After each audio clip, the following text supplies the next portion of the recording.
नमस्कार साथियों, मैं आपका दोस्त विष्णु कुमार आप सभी दोस्तों का हार्दिक स्वागत करता हूं, हार्दिक अभिनंदन करता हूं भारत के सबसे बड़े online education platform Rajasthan exam पर। साथियों, ये राजस्थान एग्जाम चैनल आपके लिए आरपीएससी और आरएसएम एसएसबी बोर्ड की जितनी भी अपकमिंग एग्जाम्स है उनके लिए आपके लिए डेडिकेट समर्पित चैनल है। आपको पूरी कंप्लीट तैयारी करवाने के लिए प्रतिबद्ध चैनल है। साथियों, इसी क्रम में मैं विष्णु कुमार जागीर जुड़ा हुआ हूँ आपके साथ राजस्थान ज्योग्राफी, इंडियन ज्योग्राफी और वर्ल्ड ज्योग्राफी के लिए। आइए साथियों, क्रम में आगे बढ़ते हैं। अनअकैडमी के प्लस कोर्स खरीदने के बहुत सारे फायदे हैं साथियों। सभी एजुकेटर के द्वारा जितनी भी लाइव क्लासेस ली जाती है वो सब आप एक्सेस कर सकते हो, 24/7 एक्सेस कर सकते हो, अनलिमिटेड एक्सेस कर सकते हो। डाउट क्लियरिंग क्लासेस भी इसमें होती है। आप अपनी कैपेसिटी की जांच कर सकते हो, पीडीएफ डाउनलोड कर सकते हो, टेस्ट सीरीज ज्वाइन कर सकते हो और अच्छा गाइडेंस दे सकते हो। करना क्या है, आपको अनअकैडमी का लर्निंग ऐप डाउनलोड करके आपके मोबाइल नंबर रजिस्टर करने हैं। उसके दो फायदे हैं। अगर आप चाहें तो आरपीएससी सेक्शन में जाकर प्लस कोर्स पे क्लिक करके आपका कोर्स केवल 350 रुपये महीने के अंदर खरीद सकते हैं 24 महीने के लिए। अगर आप आरपीएससी सेक्शन में जाकर विष्णु कुमार जांगीर को फॉलो करते हैं तो आने वाले जितने भी फ्री ऑफ कॉस्ट जो आपके राजस्थान ज्योग्राफी के टेस्ट है वो आप दे सकते हो। जो आने वाली आपकी एग्ज़ाम है उसके एग्ज़ाम पॉइंट ऑफ व्यू से बहुत ज़्यादा महत्वपूर्ण है। अगर आप रेफरल कोड विष्णु1 का यूज करते हो तो आपको 10% एक्स्ट्रा डिस्काउंट मिलता है। साथियों, ऑफलाइन और ऑनलाइन में कोई फ़र्क नहीं है। उल्टा आपके जो ऑनलाइन क्लासेस हैं इसके अंदर ज़्यादा मैटर आपको दिया जाता है भाई। ठीक है, ये बिल्कुल अच्छी बात है, ये खास बात है। क्यों? क्योंकि यहाँ पर कंपनी का कोई बैरियर नहीं होता है कि आप इतनी क्लासेस के अंदर कोर्स को कंप्लीट कीजिए। कंपनी बोलती है आप जितना बेस्ट हो सकता है उतना बेस्ट दीजिए और बच्चों को फ़ायदा होना चाहिए। ठीक है साथियों, तो इसी क्रम में विष्णु1 कोड का यूज करोगे तो आपको मनी का भी फायदा होगा। कितना? Get 10% off. चलो आगे बढ़ते हैं साथियों। हमारा राजस्थान की ज्योग्राफी में जो टॉपिक चल रहा था उसके अंदर राजस्थान का विद्युत यानी राजस्थान में ऊर्जा संसाधन ये वाला टॉपिक चल रहा था। साथियों, आज ये ऊर्जा संसाधन हमारा कंप्लीट हो जाएगा। हमने बहुत सारी चीज़ें ऊर्जा संसाधन में देखी है तो मैं एक बार रिपीट करवाना चाहता हूँ आपको। केवल 3 या 4 मिनट के अंदर हम रिपीट करवा देंगे और उसके बाद में अगला वाला टॉपिक स्टडी करेंगे। साथियों, हमने देखा था ऊर्जा के सोर्स क्या होते हैं, परंपरागत और आपके उपयोगिता के आधार पर और समाप्यता के आधार पर। उपयोगिता के आधार पर परंपरागत और गैर परंपरागत सोर्स होते हैं और समाप्यता के आधार पर नवीकरणीय और अनवीकरणीय सोर्स होते हैं। दूसरा पॉइंट हमने देखा था राजस्थान में विद्युत स्टेशन यानी वे स्टेशन जिनकी कुल क्षमता 1000 मेगावाट की होती है वो सुपर थर्मल कहलाते हैं। अगर उनमें से एक यूनिट 500 मेगावाट की है तो सुपर क्रिटिकल कहलाते हैं। अगर 4000 मेगावाट की कैपेसिटी है तो अल्ट्रा मेगा कहलाते हैं। आर्थिक समीक्षा के अनुसार वर्तमान में विद्युत उत्पादन आपके 21,175 मेगावाट है, जिसमें विंड एनर्जी आपकी 3734 मेगावाट है और सोलर एनर्जी आपकी 2178 मेगावाट है और बायोगैस जो है आपकी 101 मेगावाट है।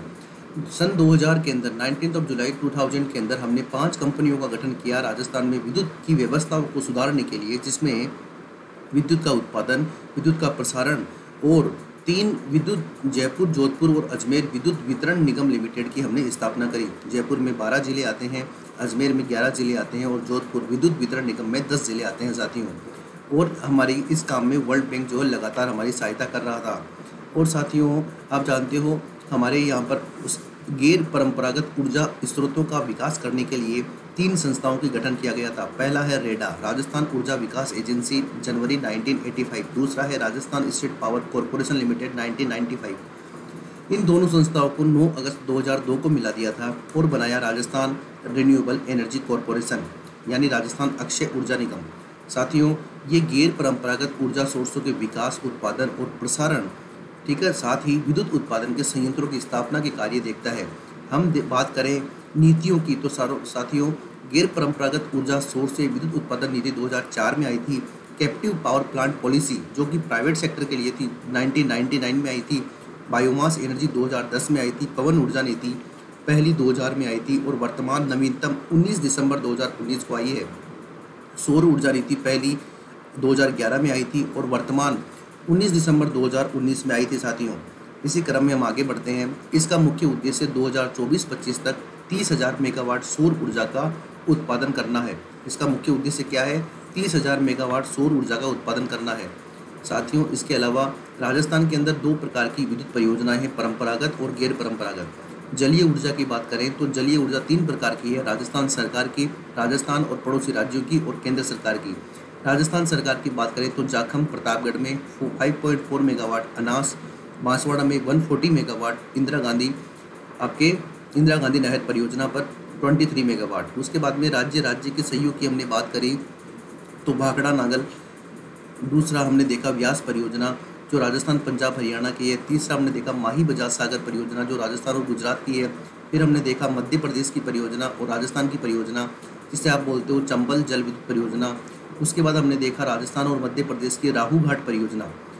केंद्र सरकार की परियोजनाओं की बात करें तो साथियों सलाल परियोजना जो जम्मू कश्मीर में चेनाब नदी पर है, दुलहस्ती परियोजना जो चेनाब नदी जम्मू कश्मीर, उरी परियोजना झेलम नदी जम्मू कश्मीर, चमेरा परियोजना हिमाचल प्रदेश रावी नदी, पार्वती परियोजना पार्वती नदी हिमाचल प्रदेश, नाथपा झाकरी परियोजना सतलज नदी हिमाचल प्रदेश, टिहरी परियोजना उत्तराखंड। उसके बाद में टनकपुर परियोजना उत्तराखंड, सारदा नदी पे धौलीगंगा परियोजना धौलीगंगा नदी पर उत्तराखंड में, और तालाब परियोजना भूटान जो 1020 मेगावाट की परियोजना है। साथियों ये भी परियोजना है जिसका निर्माण केंद्र सरकार ने पैसा लगा के किया है और इसमें राजस्थान को बिजली की प्राप्ति होती है यानी विद्युत की प्राप्ति होती है। इसी क्रम में तापीय ऊर्जा की बात करें तो हमने देखा कोयला से उत्पादित होने वाली ऊर्जा तो Suratgarh super thermal power station है जो राजस्थान का पहला सुपर थर्मल है जो सुपर क्रिटिकल बनने वाला है। उसके बाद में देखा Kota super thermal power plant. साथियों Kota super thermal power plant और आपके जो रावतभाटा परमाणु पावर प्लांट है दोनों अलग अलग हैं। Kota super thermal power plant जो है राजस्थान का दूसरा सुपर थर्मल है, कोयला के ऊपर आधारित है और राजस्थान की पहली ताप विद्युत परियोजना है। उसके बाद में Chhabra super thermal power station जो 12 में है, ये सुपर क्रिटिकल स्टेशन बनने जा रहा है, ठीक है। उसके बाद कालीसिंध जो by default he super critical power station है, ये आपके झालावाड़ में है। उसके बाद में हम आगे बढ़ते हैं गिरल जो है लिग्नाइट थर्मल पावर स्टेशन, ये आपके बाड़मेर में है। लिग्नाइट गैसीकरण तकनीक पर आधारित पहला है और जर्मनी के सहयोग से इसे लगाया गया था। फिर आता है बरसिंगसर जो बीकानेर में है और जो लिग्नाइट के ऊपर आधारित है 250 मेगावाट का। फिर आता है भादीसर सुपर थर्मल बाड़मेर में है, ये लिग्नाइट के ऊपर आधारित है 1080 मेगावाट का। उसके बाद रामगढ़ गैस परियोजना जैसलमेर में है, ये प्राकृतिक गैस के ऊपर आधारित पावर प्लांट है 273 मेगावाट का। उसके बाद अंता विद्युत परियोजना जो 12 में है, ये केंद्र सरकार के द्वारा स्थापित पहली परियोजना है राजस्थान में गैस के ऊपर आधारित, जिसमें राजस्थान का हिस्सा 83 मेगावाट है। धौलपुर गैस प्लांट जो धौलपुर में है 330 मेगावाट का। फिर झामर कोटड़ा के अंदर 4 मेगावाट का एक प्लांट है जो उदयपुर में है और Rajasthan state mines and mineral limited ने इसे लगाया था। उसके बाद हमने देखा साथियों, हमने देखा कि भारत के अंदर जो परमाणु प्लांट है वो आपके केगा है, केगा आपके कर्नाटक में है, काकरापारा आपके गुजरात में है, कुडानकुलम तमिलनाडु में है, कलपक्कम तमिलनाडु में है, नरोरा उत्तर प्रदेश में है, रावतभाटा राजस्थान में है और तारापुर आपके महाराष्ट्र में है।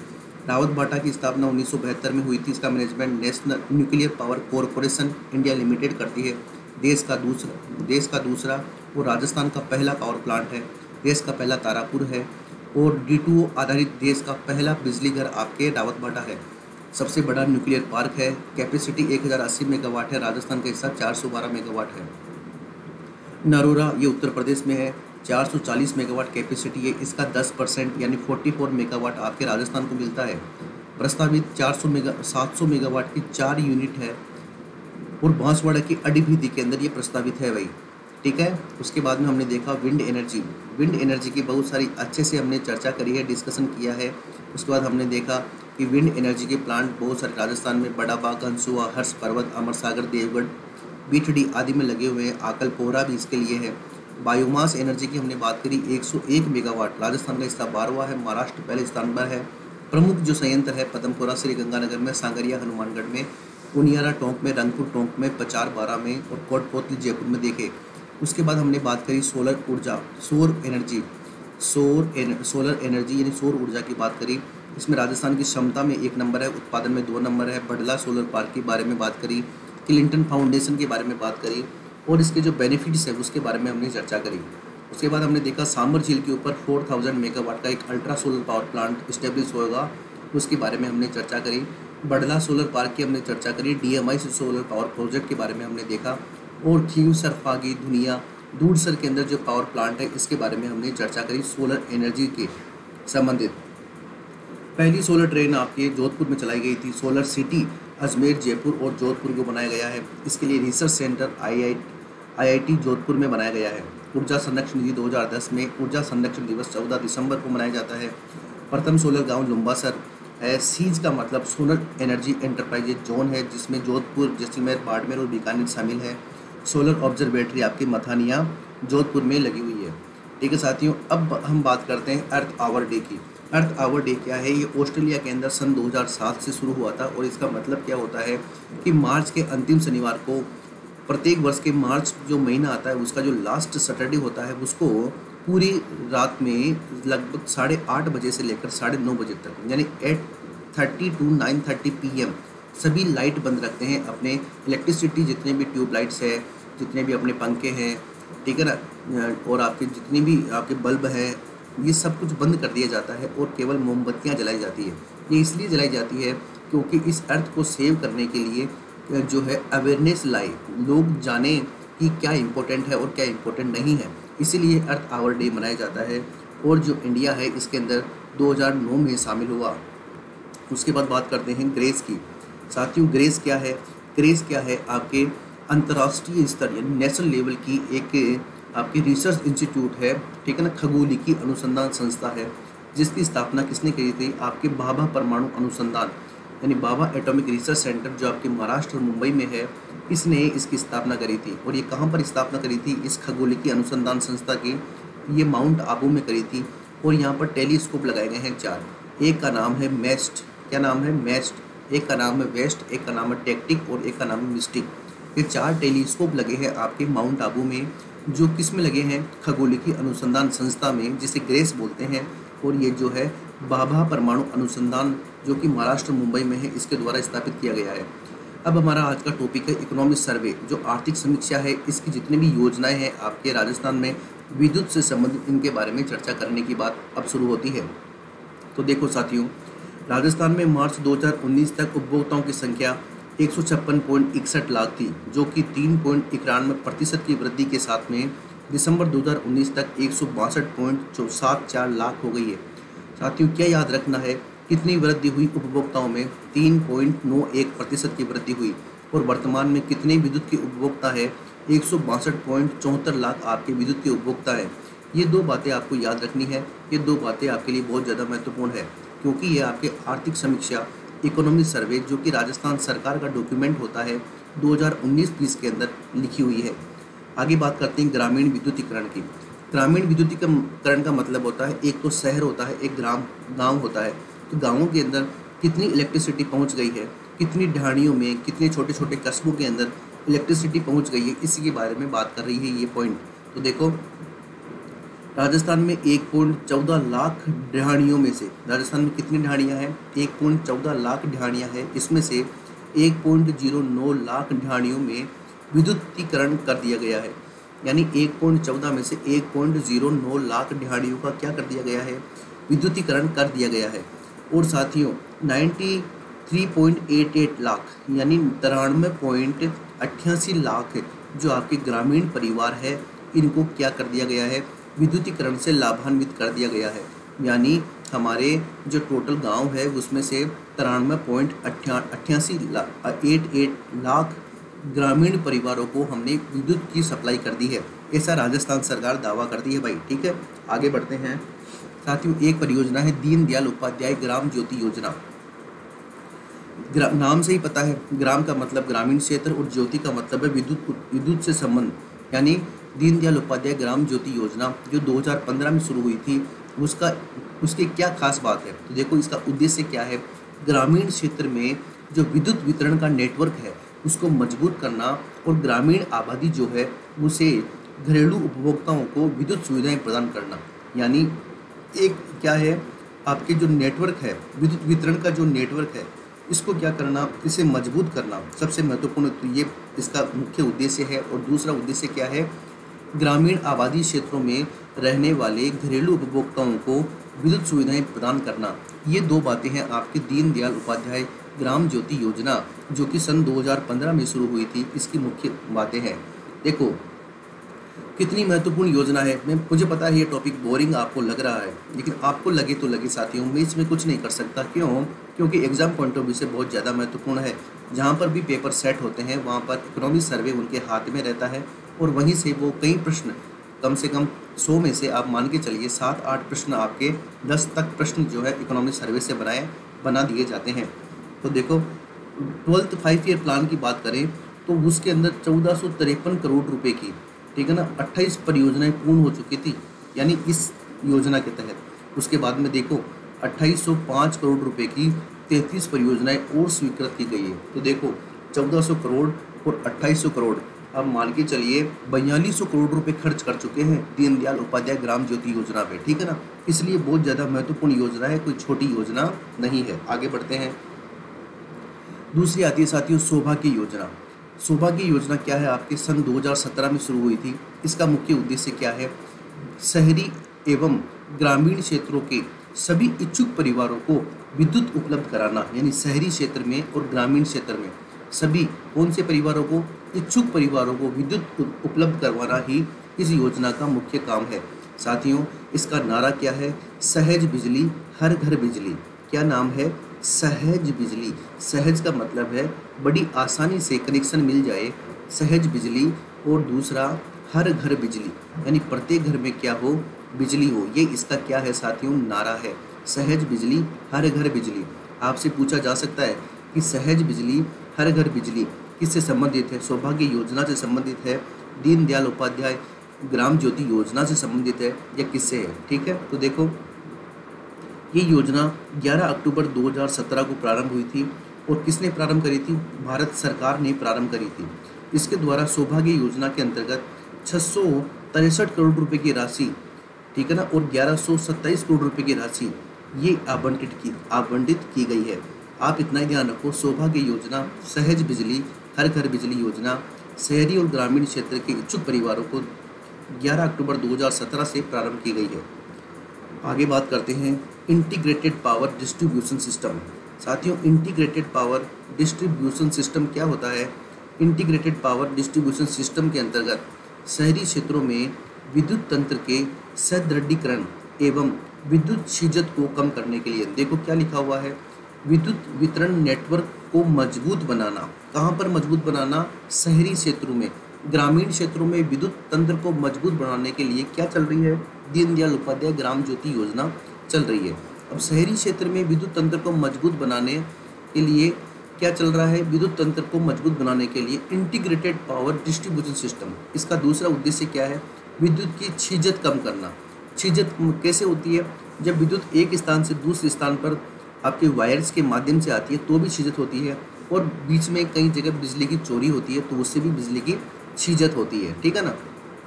तो देखो इसके लिए 1343 करोड़ रुपए की राशि स्वीकृत की गई है और 185 कस्बों को इस योजना में सम्मिलित किया गया है, राजस्थान के 185 कस्बों को, ठीक है। इसके अतिरिक्त जयपुर डिस्कॉम के 1 कस्बे तथा जोधपुर डिस्कॉम के 3 कस्बों को धार्मिक और पर्यटन श्रेणी के अंतर्गत सम्मिलित किया गया है। तो आप ध्यान रखना, इंटीग्रेटेड पावर डिस्ट्रीब्यूशन सिस्टम शहरी क्षेत्र में विद्युत तंत्र को मजबूत करने के लिए और विद्युत की क्षीजत को रोकने के लिए चलाई जा रही है। आगे बात करते हैं साथियों उदय योजना, उज्ज्वल डिस्कॉम एश्योरेंस योजना, UDAY, उदय योजना, उज्ज्वल डिस्कॉम एश्योरेंस योजना। ये 5 नवंबर 2015 को शुरू की गई थी। कब शुरू की गई थी साथी, 5 नवंबर 2015 को शुरू की गई थी और इसका नाम क्या है, उदय योजना, ठीक है। तो देखो इसका फुल फॉर्म पूछा जा सकता है। उदय का मतलब क्या है, उज्ज्वल डिस्कॉम एश्योरेंस योजना 5 नवंबर 2015 को शुरू की गई थी।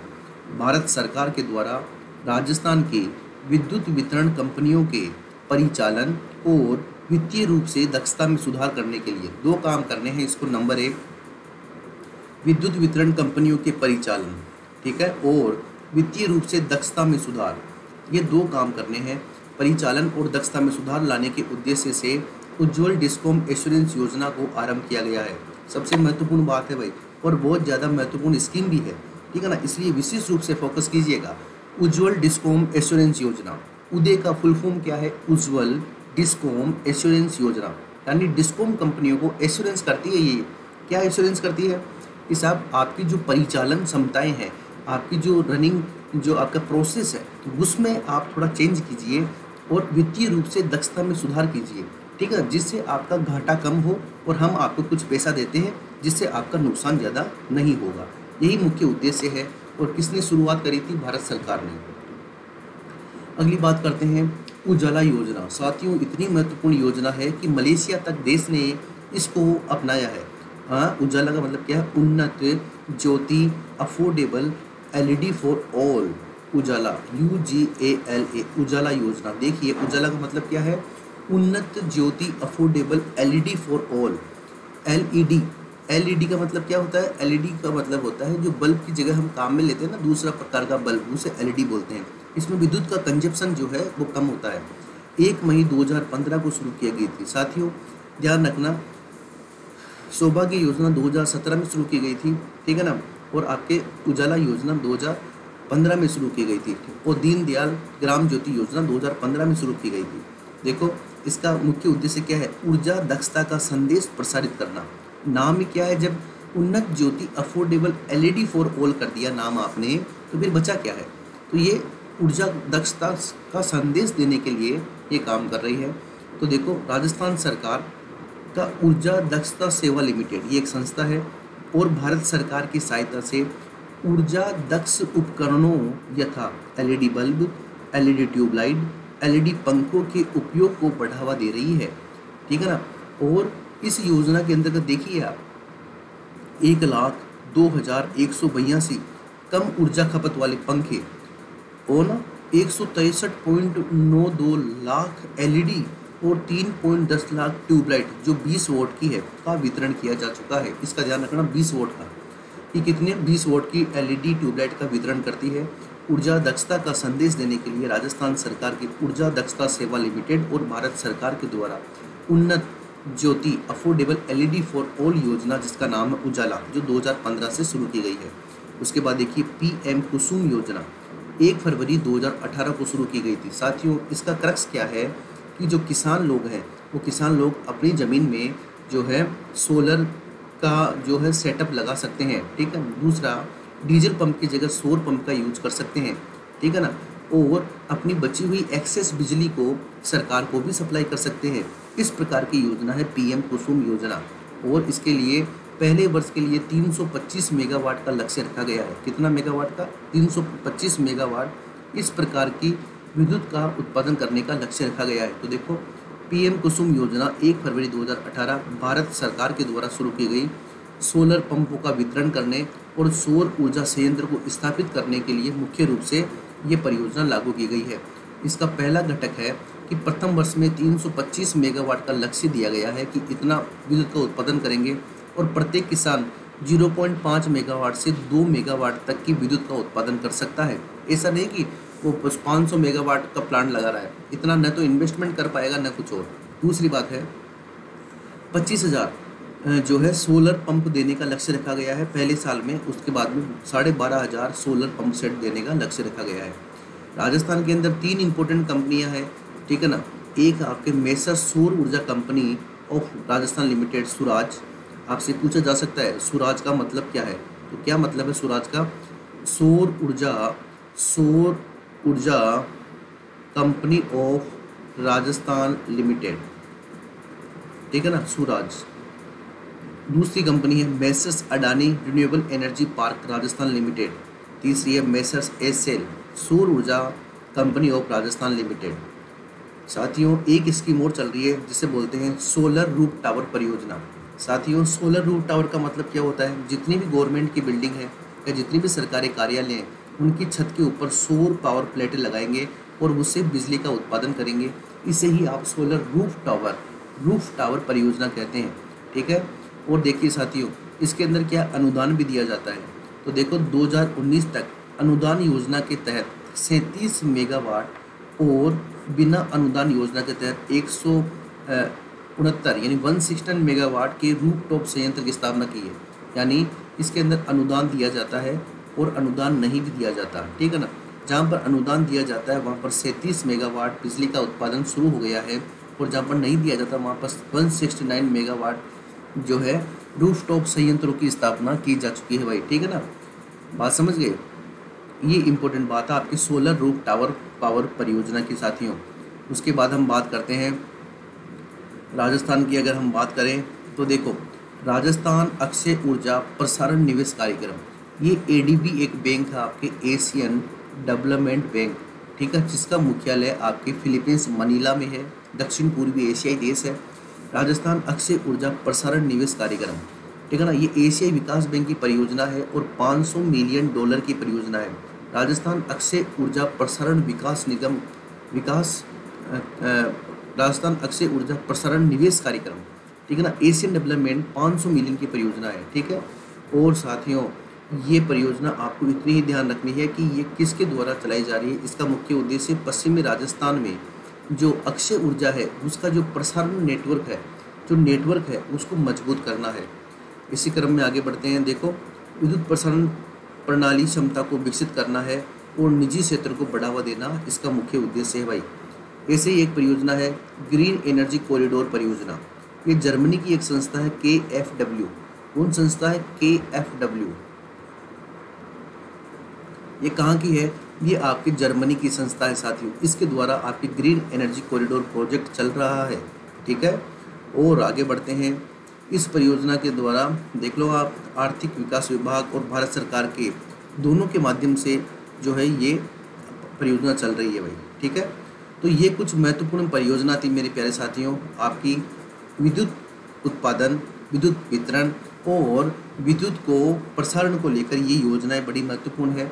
मानता हूँ कि ये टॉपिक थोड़ा टफ है क्योंकि इकोनॉमिक सर्वे से ये चीज़ें ली गई है, इसलिए थोड़ा ज़्यादा ये जो आपको टफ लग रहा है। बाकी एक बार आप जितना मैंने बताया इतना स्टडी कर लोगे तो ये आपके एग्ज़ाम पॉइंट ऑफ व्यू से बहुत ज़्यादा महत्वपूर्ण होने वाली है साथियों। आज के लिए इतना ही।